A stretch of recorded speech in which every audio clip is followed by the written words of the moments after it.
Aspirants date இன்னைக்கு 25 June 2021. இன்னையோட த Hindu editorial discussion நம்ம பார்ப்போம். எந்தெந்த ஆர்டிக்கல் நம்ம பார்க்க போகிறோம் அப்படின்னு பார்த்தீங்கன்னா, ரூரல் எக்கனாமியில் கொரோனா சுச்சுவேஷன் எப்படி டேக்கிள் பண்ணப்பட்டுச்சு, அண்ட் இப்போ ரூரல் எக்கனாமியில் அக்ரிகல்ச்சரோட சுச்சுவேஷன் என்ன, அண்ட் கவர்மெண்ட் என்னென்ன ஸ்டெப் எடுக்கணும் அப்படின்னு ஒரு ஹாலிஸ்டிக்கான article. Second article Indian and African relationship பற்றின ஒரு ஆர்டிக்கல். தேர்ட் ஆர்டிக்கல் இங்கே ஜெயில்ஸோட ஓவர் கன்ஜெஷன் பற்றின ஒரு ஆர்டிக்கல் வந்திருக்கு. இதில் என்ன மேஜர் கன்சர்ன் அப்படின்னு பார்த்தீங்கன்னா, ஜெயில்ஸில் வந்து கன்ஜெஷன் ரொம்பவே அதிகமாகிருக்கு. ஒரு எக்ஸாம்பிள் என்னென்னா, திஹார் ஜெயிலில் அரவுண்ட் 12,000 இன்மேட்ஸை வந்து ஒன்றா வச்சுருக்காங்க. அண்ட் அதோட ஒரிஜினல் கெப்பாசிட்டி என்ன அப்படின்னு பார்த்தீங்கன்னா 7,000 தான். அண்ட் ஆல்சோ இந்த டீட்டெயில் என்ன கொடுத்துருக்காங்க அப்படின்னு பார்த்தீங்கன்னா, இந்த 12,000 பீப்புளில் அரவுண்ட் 11,000 பீப்புள் வந்து அண்டர் ட்ரையல்ஸில் இருக்காங்க. அதாவது அவங்கள அக்யூஸ் பண்ணப்பட்டு அவங்க மேலே இருக்க குற்றம் வந்து இன்னும் நிரூபிக்கப்படலை. ஸோ அண்டர் ட்ரையல்ஸ்லேயே இவ்வளோ பேர் இருக்காங்க. ஸோ அண்டர் ட்ரையல்ஸில் இருக்கிறவங்களுக்கு இவ்வளோ கடுமையான தண்டனை வந்து ஹியூமன் ரைட்ஸை வயலேட் பண்ணுது அப்படின்றத சொல்கிறாங்க. ஸோ ஓவர் கன்ஜெஷன் அப்படின்றதுனால பேசிக் நீட்ஸ் லைக் ஒரு சுகாதாரம் அண்ட் ஆல்சோ ஒரு நல்ல காற்று, இந்த மாதிரியான பேசிக் ரைட்ஸ்லாம் வந்து அவங்களுக்கு டினை பண்ணப்படுது அப்படின்னும் சொல்கிறாங்க. அண்ட் இன்னொரு முக்கியமான விஷயம் என்னென்னா, இம்ப்ரெஷன். ஒருத்தர் ஜெயிலில் போகிறதுக்கான மேஜர் ரீசன் என்னென்னா, அவர் அந்த தப்பை திருப்பி செய்யக்கூடாது அண்ட் ஆல்சோ அவரை திருத்துறது அப்படின்றது தான் அதோட மேஜர் எய்ம். பட் ஆனால் இந்த மாதிரியான ஒரு சுச்சுவேஷனில் அவங்கள அடைச்சி வச்சுருந்தீங்கன்னா, அவங்க சைக்கலாஜிக்கலாக அவங்க இம்பேக்ட் ஆகி இதே தப்பு தான் திருப்பி செய்வாங்க அப்படின்றதையும் சொல்கிறாங்க. அண்ட் இதோட எக்ஸாம்பிள் வச்சு கம்பேர் பண்ணுறாங்க. ஹுரியத் லீடர், அதாவது தெரிக் ஹுரியத்தோட லீடரை வந்து ப்ரிவென்டிவ் டிடென்ஷனில் ஜம்மு அண்ட் காஷ்மீரில் அரெஸ்ட் பண்ணி வச்சுருந்தாங்க. இவர் வந்து டிடென்ஷனில் இருக்கும்போதே அவருக்கு கொரோனா பாசிட்டிவ் அண்ட் ப்ராப்பரான மெடிக்கல் எய்ட் அவருக்கு கிடைக்காததுனால அவர் டிடென்ஷனில் இறந்து போகிறாரு. ஸோ இந்த மாதிரியான ஒரு மெடிக்கல் ஃபெசிலிட்டி கூட ஒரு பொலிட்டிக்கல் லீடருக்கு கிடைக்காம போனதுனால அவர் இறந்து போகிறது வந்து ஹியூமன் ரைட்ஸ் அண்ட் ஃபண்டமெண்டல் ரைட்ஸை வயலேட் பண்ணுற மாதிரி இருக்குது. அண்ட் சுப்ரீம் கோர்ட் நிறைய இன்ஸ்டன்ஸில் வந்து பொலிட்டிக்கல் பிரிசனர்ஸை வந்து ரிலீஸ் பண்ணுங்கள், இந்த கொரோனா சுச்சுவேஷனில் இவ்வளோ கன்ஜஸ்டடான ஜெயில்ஸை வந்து மெயின்டைன் பண்ணாதீங்க அப்படின்னு நிறைய இன்ஸ்டன்ஸில் சுப்ரீம் கோர்ட்டும் ஹை கோர்ட்டும் மாற்றி ஜட்ஜ்மெண்ட் சொல்லியிருக்காங்க. பட் ஆனால் கவர்மெண்ட் இந்த டைரெக்ஷனில் எந்த ஸ்டெப்புமே எடுக்கலை. ஸோ வந்து இந்த ஸ்டெப்பில் கன்ஜெஷனை வந்து ரிலீவ் பண்ணணும் அப்படின்றது இந்த ஆர்டிக்கலோட கன்சர்ன். ஸோ நம்ம ஃபர்ஸ்ட் ஆர்டிக்கலை இன் டீட்டெயிலாக பார்ப்போம். இந்த ஆர்டிக்கலில் ரூரல் எக்கனாமி கொரோனா சுச்சுவேஷனில் எப்படி பெர்ஃபார்ம் பண்ணுச்சு அப்படின்றத இந்த ஆர்டிக்கலோட மேஜர் கன்சர்ன்.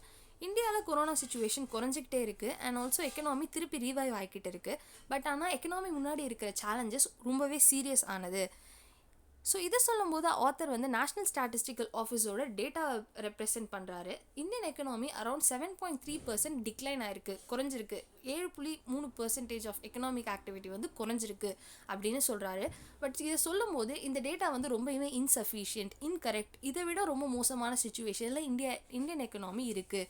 இதை கேல்குலேட் பண்ண மெத்தடாலஜிஸும் ரொம்பவே தப்பு. அன்ஆர்கனைஸ்டு செக்டரை வந்து கன்சிடரே பண்ணாமல் இந்த டேட்டாவை வந்து எடுத்திருக்காங்க அப்படின்னு ஆத்தர் சொல்கிறாரு.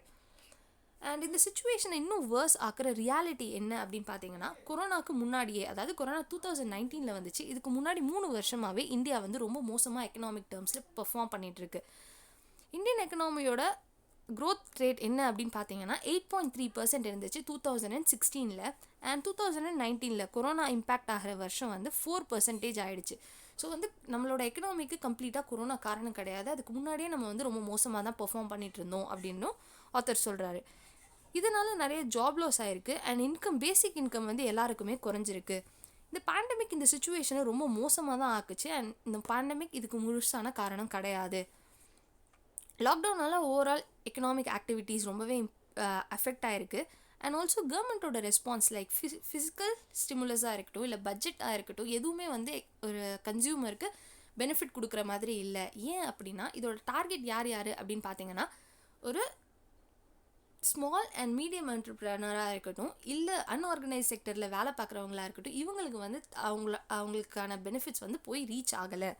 ஸோ அவங்க தான் இந்த கொரோனாவால் ஓவராக இம்பேக்ட் பண்ணப்பட்டவங்க அண்ட் அவங்களுக்கே கரெக்டான பெனிஃபிட் கிடைக்கல அப்படின்ற போது கவர்மெண்ட்டோட ஸ்டெப்ஸ் எல்லாம் வந்து மிஸ்லீடாக இருக்குது அப்படின்னு சொல்கிறாங்க. அக்ரிகல்ச்சர் செக்டரை பற்றி எக்ஸ்பிளைன் பண்ணுறாரு ஆத்தர். அக்ரிகல்ச்சர் வந்து ரொம்பவே தன்னிறைவு பெற்ற ஒரு செக்டராக இருக்குது. இது வந்து ரூரல் எக்கனாமியை வந்து தூக்கி பிடிக்கிற செக்டராக இருக்குது. அக்ரிகல்ச்சர் அந்த செக்டரை மட்டும் பார்த்துக்காம அர்பன்லேருந்து மைக்ரேட் ஆகி போன அர்பன் ரூலர்ஸ், லேபரர்ஸ் அவங்களையும் வந்து அக்ரிகல்ச்சர் அகாமடேட் பண்ணியிருக்கு அப்படின்னு ஆத்தர் சொல்கிறாரு. அண்ட் மற்ற எல்லா செக்டருமே டிக்ளைன் ஆகிட்டு இருக்க இந்த டைமில் அக்ரிகல்ச்சரோட ஜிவிஏ இம்ப்ரூவ் ஆகிக்கிட்டு இருக்குது அப்படின்னு ஆத்தர் சொல்லிட்டு இருக்காரு. அண்ட் ஆல்சோ மைக்ரேட்டட் ஒர்க்கர்ஸ்க்கு வந்து ஜாப் ப்ரொவைட் பண்ணுறது இல்லாமல் ரூரல் எக்கனாமியை சஸ்டெயின் பண்ணிகிட்ருக்கு அக்ரிகல்ச்சர் அப்படின்னு சொல்கிறாரு. லாஸ்ட் 5 இயர்ஸாக அக்ரிகல்ச்சரோட க்ரோத் ரேட் நம்ம பார்த்தோம்னா 4.8% இருக்குது. அண்ட் ஓவரால் எக்கனாமி, நம்ம இந்தியன் எக்கனாமியோட க்ரோத் ரேட் என்னென்னு பார்த்தீங்கன்னா 3% தான். ஸோ அக்ரிகல்ச்சர் எல்லாத்தை விட நல்லா பெர்ஃபார்ம் பண்ணிகிட்ருக்கு அப்படின்னு ஆத்தர் சொல்கிறாரு. ஸோ இந்த மாதிரியான ஒரு அக்ரிகல்ச்சர் செக்டர் நம்மளை இந்த கொரோனா சுச்சுவேஷனுக்கு அப்புறம் நம்மளை தாக்கி பிடிக்குமா அப்படின்னு நம்ம கேட்டோம்னா கண்டிப்பாக கிடையாது. ஏன்னா இப்போது வந்து கவர்மெண்ட்டோட இன்டர்வென்ஷன் இதில் தேவை. கவர்மெண்ட் உள்ளே வந்து ஃபார்மர்ஸ்க்கு ஹெல்ப் பண்ணால் மட்டும்தான் அக்ரிகல்ச்சர் இதே மாதிரி நமக்கு சப்போர்ட்டிவாக இருக்கும் அப்படின்னு ஒருத்தர் சொல்கிறாரு. அப்படி கவர்மெண்ட்டோட ஸ்டெப்ஸ் என்னென்ன தேவைப்படும் அப்படின்னு நம்ம பார்த்தோம்னா, fertiliser subsidy, direct benefit transfers இது எல்லாமே இந்த செகண்ட் லாக்டவுனுக்கு அப்புறம் கொடுக்கறது கிடையாது. அண்ட் ஃபுட் கிரெயின்ஸ் ப்ரொவைட் பண்ணுறாங்க. ஆனால் ஃபுட் கிரெயின்ஸில் பல்சஸ் கூட நமக்கு கிடைக்கிறது கிடையாது. இந்த மாதிரியான ரொம்ப வேர்ஸ்டான சுச்சுவேஷன் ஆனதுக்கு காரணம் என்னென்னு பார்த்தீங்கன்னா, ஃபர்ஸ்ட் லாக்டவுனை விட செகண்ட் லாக்டவுன் வந்து எக்கனாமியை ரொம்பவே டிஸ்டர்ப் பண்ணியிருக்கு. ஃபர்ஸ்ட் லாக்டவுன்லேருந்து நம்ம ரெக்கவர் ஆகிற டைமை வந்து செகண்ட் லாக்டவுன் எடுத்துக்கிச்சு. ஸோ இதனால் என்ன ஆச்சுன்னா எக்கனாமி ரொம்பவே டிக்ளைன் ஆகி போயிடுச்சு. அண்ட் ரெக்கவரி என்ன அப்படின்னு நம்ம பார்த்தோம்னா பாசிட்டிவ் ரெக்கவரி தான் இருக்குது, பாசிட்டிவ் டேர்ம்ஸில் தான் இருக்குது. பட் ஆனால் இது லாஸ்ட் இயரோட கம்பேர் பண்ணுறாங்க. ரியல் டேர்ம்ஸில் நம்ம பார்த்தோம்னா ரெக்கவரி ரொம்பவே மினிமல், இல்லைனா நெகட்டிவ்னு கூட சொல்லலாம். ரூரல் எக்கனாமியை ஹவுஸ் ஹோல்டை டிஃபைன் பண்ணுற ஆத்தர், ஒரு ஹவுஸ் ஹோல்டு என்ன சுச்சுவேஷனில் இப்போ இருக்குன்னா, ஜாப் லாஸ் இருக்குது, இன்கம் ரொம்பவே கம்மியாக இருக்குது, அண்ட் நிறைய பேருக்கு வேலை கிடைக்கிறது கிடையாது. அண்ட் ஆல்சோ டெத் ரூரல் எக்கனாமியில் நடந்துகிட்ருக்கு. அண்ட் ஆல்சோ ஹெல்த்துக்கான செலவு வந்து அதிகமாகிக்கிட்டு இருக்குது. ஸோ இன்கம் கம்மியாக இருக்குது, எக்ஸ்பெண்டிச்சர் அதிகமாக இருக்குது. இந்த சுச்சுவேஷன் வந்து டெப்ட் அப்படின்ற சுச்சுவேஷனை க்ரியேட் ஆகுது. அதாவது கடன் வாங்கி செலவு பண்ணுற மாதிரியான சுச்சுவேஷன் வந்து ஒரு ரூரல் ஹவுஸ் ஹோல்டில் ஆரம்பிச்சிடுச்சு. அண்ட் இந்த சுச்சுவேஷன் ப்ரிட்டைன் ஆகிட்டே போச்சு அப்படின்னா ரூரல் எக்கனாமியும் நம்ம காப்பாற்ற முடியாது அப்படின்னு சொல்கிறாங்க. அண்ட் கவர்மெண்ட் ரெஸ்பான்ஸ் என்னென்ன டைரெக்ஷனில் கவர்மெண்ட் என்ன பண்ணியிருக்கு அப்படின்னு பார்த்தீங்கன்னா, கவர்மெண்ட் இந்த சுச்சுவேஷனும் இன்னும் மோசமாக தான் ஆக்கியிருக்கு. நரேகால கொடுக்கப்பட்ட வேலையை வந்து லாஸ்ட் இயரை விட இந்த வருஷம் வெறும் 60% ஆஃப் வேலை தான் கொடுக்கப்பட்டிருக்காங்க. அண்ட் இது பத்தாது அப்படின்னு ஒருத்தர் சொல்கிறாரு. நரேகா பேசிக்காக ஒரு டிமாண்ட் ட்ரைவ் பண்ணுற ஸ்கீம். அண்ட் இதனால் கவர்மெண்ட்டுக்கு தான் ஓவரால் பெனிஃபிட். அந்த மாதிரியான ஒரு ஸ்கீமையே கம்மி பண்ணுறது அப்படின்றது எக்கனாமியை நெகட்டிவாக இம்பேக்ட் பண்ணும் அப்படின்னு ஆத்தர் சொல்கிறாரு. அண்ட் கேஷ் ட்ரான்ஸ்ஃபர்ஸ் அப்படி நடக்குதா அப்படின்னு பார்த்தீங்கன்னா, டைரக்ட் பெனிஃபிட் ட்ரான்ஸ்ஃபர்ஸ் நிறைய கவர்மெண்ட் பண்ணுவாங்க. லைக் கிசான் ஸ்கீமாக இருக்கட்டும், இல்லை ஓல்டேஜ் பென்ஷன் ஸ்கீமாக இருக்கட்டும், இந்த மாதிரியான ஸ்கீம்ஸில் வந்து வெறும் கேஷ் ட்ரான்ஸ்ஃபர்ஸ் மட்டும் பண்ணுவாங்க. இதெல்லாம் கவர்மெண்ட் வந்து 1 மாதம் 2 மாதம் நடுவில் வித்ஹோல்ட் பண்ணி வச்சுருந்தாங்க. ஸோ இதுவும் டைரெக்டாக ரூரல் எக்கனாமியை இம்பேக்ட் பண்ணுச்சு. அண்ட் ஜாப் லாஸ் வந்து ஓவரால் இந்தியா ஃபுல்லாகவே ஜாப் லாஸ் இருந்தாலும் அக்ரிகல்ச்சர் அண்ட் ரூரல் எக்கனாமியில் வந்து இது வந்து ஓவராக தெரியப்பட்டிருக்கு செகண்ட் லாக்டவுனுக்கு அப்புறம். அண்ட் ரியல் வேஜஸோட விலை வந்து ரொம்ப குறைஞ்சிருக்கு. ஒரு நாளைக்கு வேலைக்கு போயிட்டு சம்பாதிக்கிறவங்களோட வேஜஸ் வந்து குறைஞ்சிருக்கு. அக்ரிகல்ச்சர் இல்லாமல் அதர் வேலையில் சொல்கிறாங்க ரூரல் எக்கனாமியில். இப்போ கோழி அண்ட் மாடு பால் இதெல்லாம் வச்சுருக்கிறவங்க, இதெல்லாம் வந்து ஃபார்ம்ஸ் இல்லாமல் அதர் ஆக்டிவிட்டீஸ். அண்ட் இந்த மாதிரியான ஆக்டிவிட்டீஸ்லாம் வேஜஸ் வந்து குறைஞ்சிருக்கு. அண்ட் அக்ரிகல்ச்சர் வேஜ் வந்து அப்படியே ஸ்டாக்னண்ட்டாக இருக்குது, இம்ப்ரூவும் ஆகலை, குறையவும் இல்லை. அண்ட் அதர் ரியாலிட்டி என்ன ஆத்தர் எக்ஸ்பிளைன் பண்ணுறாரு அப்படின்னு பார்த்தீங்கன்னா, அக்ரிகல்ச்சர் கமாடிட்டிஸோட ஹோல்சேல் ப்ரைஸ் வந்து குறைஞ்சிருக்கு. சீரியல்ஸ் அண்ட் வெஜிடபிள்ஸ் இதுதான் மேக்ஸிமமாக எல்லாருமே வாங்குகிற பொருள். அண்ட் இந்த பொருளோட விலை வந்து குறைஞ்சிருக்கு. அண்ட் இதை வந்து வேர்ல்டு எக்கனாமியோட நம்ம கம்பேர் பண்ணோம்னா இன்டர்நேஷ்னல் மார்க்கெட்டில் இதே ஃபுட் ப்ராடக்ட்ஸோட விலை வந்து இன்க்ரீஸ் ஆகிட்டு இருக்க சுச்சுவேஷனில் நம்ம ஊரில் மட்டும் இதோட விலை குறைஞ்சிக்கிட்டே இருக்குது. ஸோ இது வந்து ஒரு டேரெக்டாக ஒரு ஃபார்மரை இம்பேக்ட் பண்ணுது. அண்ட் அவுட்புட்டோட விலை ரொம்ப கம்மியாக இருக்குது. இன்புட்டோட விலை எப்படி இருக்குதுன்னு நம்ம பார்த்தோம்னா இன்புட்டோட விலை எல்லாமே அதிகமாக இருக்குது. ஒரு அக்ரிகல்ச்சரில் இன்புட் அப்படின்னு நம்ம பார்த்தோம்னா சீடு இருக்கும், ஃபர்டிலைசர் இருக்கும், எலக்ட்ரிசிட்டி இருக்கும், டீசல் இருக்கும். இது எல்லாத்தோட விலையுமே இன்க்ரீஸ் ஆகிருக்கு இந்த லாஸ்ட் 1 இயரில். அண்ட் இது வந்து டேரெக்டாக ஒரு ஃபார்மரை இம்பேக்ட் பண்ணுது. இன்புட்க்கு ஏற்ற அவுட்புட் கிடைக்கல அப்படின்னா அடுத்த சைக்கிளுக்கு வந்து ஒரு விவசாயி கடன் வாங்கி செலவு பண்ணுற மாதிரி இருக்கும். அண்ட் இது வந்து ரூரல் எக்கனாமியோட ஸ்டெபிலிட்டியை வந்து டிஸ்டர்ப் பண்ணும். அண்ட் கவர்மெண்ட் இந்த இதில் என்ன பண்ணணும் அப்படின்றதையும் ஆத்தர் வந்து சொல்கிறாரு. கவர்மெண்ட்டோட பாலிசிஸ் வந்து எக்கனாமியை காப்பாற்றுற மாதிரி இருக்கணும், அக்ரிகல்ச்சரை சப்போர்ட் பண்ணுற மாதிரி இருக்கணும். அண்ட் டைரக்ட் பெனிஃபிட் ட்ரான்ஸ்ஃபர்ஸ் இல்லைனாலும் கூட அட்லீஸ்ட் கிரெடிட் இல்லை லோன் கொடுத்து ஃபார்மர்ஸை சப்போர்ட் பண்ணுங்கள் அப்படின்னு ஒருத்தர் சொல்கிறாரு. அண்ட் ஆல்சோ ஃபர்டிலைசர் சப்சிடிஸ் வந்து கொடுத்தீங்கன்னா, fertiliser subsidies and electricity subsidies கொடுத்தீங்கன்னா ஃபார்மர்ஸ்க்கு ரொம்பவே ஹெல்ப்ஃபுல்லாக இருக்கும். அண்ட் ஆல்சோ இன்ஃப்ளேஷன் ரைஸ் ஆகிறதுலேருந்து ஃபார்மர்ஸை சப்சிடிஸ் கொடுத்து ப்ரொடெக்ட் பண்ணிக்கோங்க. இதெல்லாம் நீங்கள் பண்ணிங்கன்னா ரூரல் எக்கனாமி கரெக்டான ட்ராக்கில் போயிட்டுருக்கும். மற்ற எக்கனாமி ரெக்கவர் ஆகிறதுக்கு ரூரல் எக்கனாமி ரொம்பவே சப்போர்ட் பண்ணும் அப்படின்றத சொல்லி ஆத்தர் இந்த ஆர்டிக்கலை முடிக்கிறாரு. அடுத்த ஆர்டிக்கல் ஆஃப்ரிக்கன் பாலிசியை பற்றின ஆர்டிக்கல். இந்தியாவோட ஆஃப்ரிக்கன் பாலிசி எப்படி இருக்கணும், அதோட டிரைவிங் ஃபேக்டர்ஸ் என்னென்ன இருக்கும், இதை வந்து நீங்கள் ஜிஎஸ் பேப்பர் 2ல் இன்டர்நேஷ்னல் ரிலேஷன்ஸ் அப்படின்ற டாபிக் கீழே ரிலேட் பண்ண முடியும். ரீசெண்டாக என்ன ஆச்சு அப்படின்னு நீங்கள் பார்த்தீங்கன்னா, இந்தியாவோட ஃபாரின் பாலிசியை எல்லாருமே நோட்டீஸ் பண்ணிகிட்டு இருக்காங்க. அண்ட் இந்தியாவோட ஃபாரின் பாலிசியில் எப்பயுமே ஆஃப்ரிக்கன் காண்டினென்ட்ஸ்க்கு ஒரு ப்ரியாரிட்டி கொடுக்கப்பட்டிருக்கு. அண்ட் இப்போ இருக்கிற ரூலிங் கவர்மெண்ட் கூட ஒரு ஃபார்வர்ட் லுக்கிங் பாலிசி, அதாவது ஆக்டிவ் இன்வால்மெண்ட், ரொம்பவே ஆக்டிவாக ஆஃப்ரிக்கன் கண்ட்ரீஸோட எங்கேஜ் ஆகணும் அப்படின்ற ஒரு கோலோடு தான் ஒர்க் பண்ணிகிட்ருக்காங்க. பட் ஆனால் கொரோனா சுச்சுவேஷனில் என்ன ஆச்சு அப்படின்னு பார்த்தீங்கன்னா, நிறைய இனிஷியேட்டிவ்ஸ் இருக்குது. பட் ஆனால் அது வந்து மெடிக்கல் எய்ட் அண்ட் வேக்சின்ஸ் மட்டும்தான் இப்போதைக்கு ட்ரான்ஸ்ஃபர் ஆகிட்டுருக்கு இந்தியாவிலேருந்து ஆஃப்ரிக்கன் கண்ட்ரீஸ்க்கு. அண்ட் எக்ஸ்போர்ட்ஸ் ரிப்போர்ட் என்ன சொல்கிறாங்க அப்படின்னு பார்த்தீங்கன்னா, இந்தியாவிலேருந்து எக்ஸ்போர்ட் பண்ணப்படுற ப்ராடக்ட் வந்து அரௌண்ட் 4.4% டிக்ளைன் ஆகிருக்கு, கம்மி ஆக்கப்பட்டிருக்கு. அண்ட் இம்போர்ட்ஸ் பார்த்தீங்கன்னா அரௌண்ட் 25% இம்போர்ட் வந்து குறையப்பட்டிருக்கு. ஸோ பைலேட்ரல் ட்ரேட் வந்து நெகட்டிவாக இருக்குது அப்படின்னு சொல்கிறாங்க. இன்வெஸ்ட்மெண்ட் கேட்டகரியில் என்னென்னு அப்படின்னு பார்த்தோன்னா, இன்வெஸ்ட்மெண்ட்டும் டிக்ரீஸ் ஆகிருக்கு. அண்ட் ஆஃப்ரிக்கன் கண்ட்ரீஸில் வந்து நம்ம 25 இயர்ஸாக $70 பில்லியன் வந்து நம்ம இன்வெஸ்ட் பண்ணியிருக்கோம். இது சைனாவோட கம்பேர் பண்ணால் only 1/3 of China's investment. China வந்து அரௌண்ட் 210 பில்லியன்ஸ் கிட்ட ஆஃப்ரிக்காவில் இன்வெஸ்ட் பண்ணியிருக்காங்க. நம்ம வெறும் 70 பில்லியன் தான் இன்வெஸ்ட் பண்ணியிருக்கோம் அப்படின்றது ரியாலிட்டி. அண்ட் ஆத்தர் வந்து ஆஃப்ரிக்காலேருந்து நம்ம என்னென்ன ப்ராடக்ட்ஸ் யூஸ் பண்ணுறோம், ஆஃப்ரிக்காவில் எந்தெந்த கண்ட்ரிஸ் நமக்கு ரொம்ப இம்பார்ட்டண்ட் அப்படின்னு எக்ஸ்பிளைன் பண்ணுறாரு.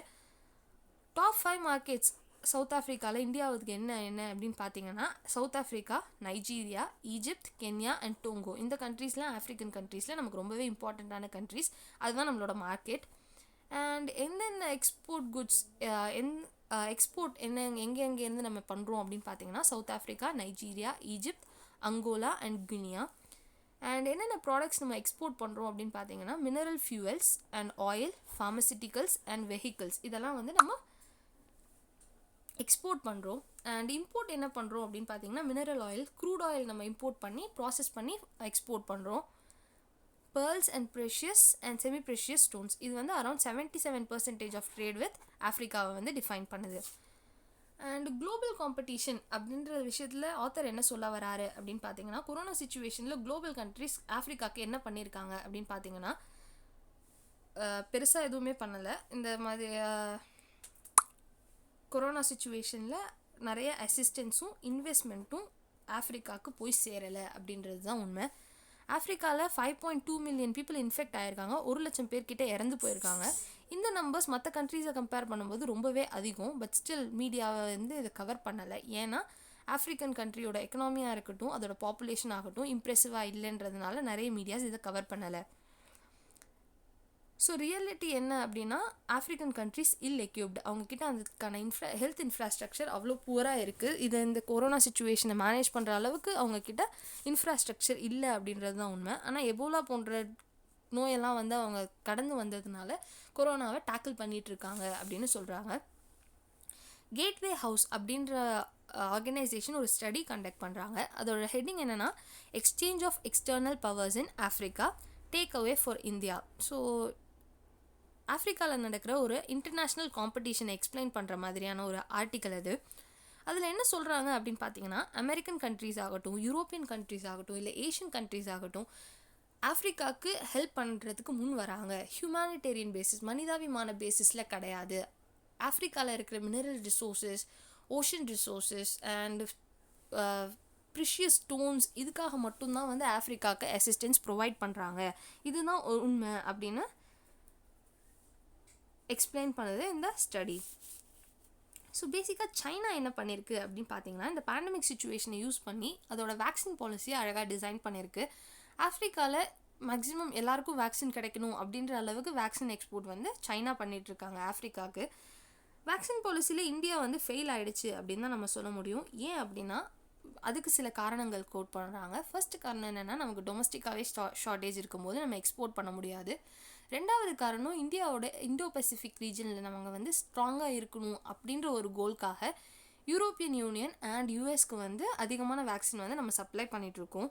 ஸோ வந்து யூஎஸ் அண்ட் யூகேவை வந்து நம்ம ப்ரியாரிட்டி பண்ணிவிட்டு ஆஃப்ரிக்கன் கண்ட்ரீஸை செகண்டரி ஆக்குனதுனால நம்மளால் ஆஃப்ரிக்கன் கண்ட்ரீஸ்க்கு வேக்சின்ஸ் சரியாக ப்ரொவைட் பண்ண முடியல. அண்ட் ஃபர்தர் வே ஃபார்வர்டு பற்றி ஆத்தர் என்ன சொல்கிறாரு அப்படின்னு பார்த்தீங்கன்னா, இந்தியா வந்து மியூச்சுவல் பெனிஃபிட் வந்து இதுலேருந்து அடையணும். ஆஃப்ரிக்காவுக்கும் பெனிஃபிட் இருக்கணும், இந்தியாவுக்கும் பெனிஃபிட் இருக்கணும். அந்த ஒரு செல்ஃபிஷான கோலோட இந்தியா வந்து முன்னாடி போகக்கூடாது அப்படின்னு ஆத்தர் சொல்கிறாரு. யுனைடெட் நேஷன் செக்யூரிட்டி கவுன்சிலில் நம்மளோட எக்ஸ்டர்னல் மினிஸ்டர் ஜெய்சங்கர் வந்து பேசியிருக்காரு. என்ன சொல்லியிருக்காரு அப்படின்னா, ஆஃப்ரிக்கனோட வாய்ஸ் வந்து முடக்கப்பட்டிருக்கு, இதுக்கு வந்து நாங்கள் வருந்துறோம். அண்ட் இந்தியா வந்து ஆஃப்ரிக்காவுக்கு என்னென்னலாம் சப்போர்ட் பண்ணியிருக்கு அப்படின்றதையும் ஹைலைட் பண்ணியிருக்காரு. பீஸ் கீப்பிங்காக இருக்கட்டும், இல்லை டெரரிசம் கவுண்டர் பண்ணுறதா இருக்கட்டும், இல்லைனா ட்ரைனிங் அண்ட் கெப்பாசிட்டி பில்டிங் ப்ரோக்ராம்ஸாக இருக்கட்டும், எல்லாத்துக்குமே அசிஸ்டன்ஸ் இந்தியா ப்ரொவைட் பண்ணியிருக்கு அப்படின்றத ஹைலைட் பண்ணுறாரு. அண்ட் ஆல்சோ ஃப்யூச்சரில் வந்து ஆஃப்ரிக்கன் கண்ட்ரீஸ்க்கு தேவையான எல்லா அசிஸ்டன்ஸையும் இந்தியா பண்ணும் அப்படின்ற நம்பிக்கையும் கொடுத்துருக்காரு. ஸோ வந்து இப்போ வந்து ஒரு ஆப்பர்ச்சுனிட்டி இந்தியாவோட டிப்ளமேசியை வந்து அழகாக டிசைன் பண்ணுறதுக்கு ஆஃப்ரிக்கன் கண்ட்ரீஸோட. And India Africa forum summit வந்து 2015 நடந்துச்சு. அண்ட் அதுக்கப்புறம் அதை நடத்தவே இல்லை. ஸோ வந்து அதை வர்ச்சுவல் ஃபார்மேட்லையாவது நடத்தி முடிக்கிறது வந்து நம்ம ரெண்டு ஆஃப்ரிக்கன் காண்டினென்ட்க்கும் இந்தியாவுக்கும் இருக்கிற ரிலேஷன்ஷிப்பை வந்து நல்லா எஸ்டாப்ளிஷ் பண்ணும். அண்ட் ஏரியாஸ் ஆஃப் ப்ராமிஸ் எங்கெங்கெல்லாம் ஸ்கோப் இருக்குது ரெண்டு ஆஃப்ரிக்கன் கண்ட்ரீஸும் இந்தியாவும் கொலாபரேட் பண்ணுறதுக்கு அப்படின்னு நம்ம பார்த்தோம்னா, இண்டஸ்ட்ரீஸ் கொலாபரேட் பண்ணலாம். லைக் இண்டஸ்ட்ரீஸ் இந்த field of technology, space and health, இந்த மாதிரியான ஃபீல்டில் வந்து இண்டஸ்ட்ரீஸை கோஆப்ரேட் பண்ணோம் அப்படின்னா India and African relationship improve ஆகும். அண்ட் ஆல்சோ சைனாவை ஓவர் கம் பண்ணுறதுக்கு டேரெக்டாக இந்தியா அங்கே இன்வெஸ்ட்மெண்ட் பண்ணாமல் India and India and US இந்த மாதிரி கொலாபரேஷன்ஸோடு ஆஃப்ரிக்காவில் கால் வச்சாங்க அப்படின்னா ஆஃப்ரிக்கன் மக்கள்ஸ்க்கும் இவங்க நம்மளை ஆட்சி பண்ண மாட்டாங்க, நம்மளை கண்ட்ரோல் பண்ண மாட்டாங்க அப்படின்ற நம்பிக்கை இருக்கும். அண்ட் ஆல்சோ இந்தியாவும் ஃபினான்ஷியலாக அதை வந்து பண்ண முடியும் அப்படின்னு சொல்லிட்டு இந்த ஆர்டிக்கலை கன்க்ளூட் பண்ணுறாங்க. ஸோ இன்றைக்கி இந்து எடிட்டோரியல் இவ்வளோ தான். நாளைக்கு பார்ப்போம். தேங்க்யூ.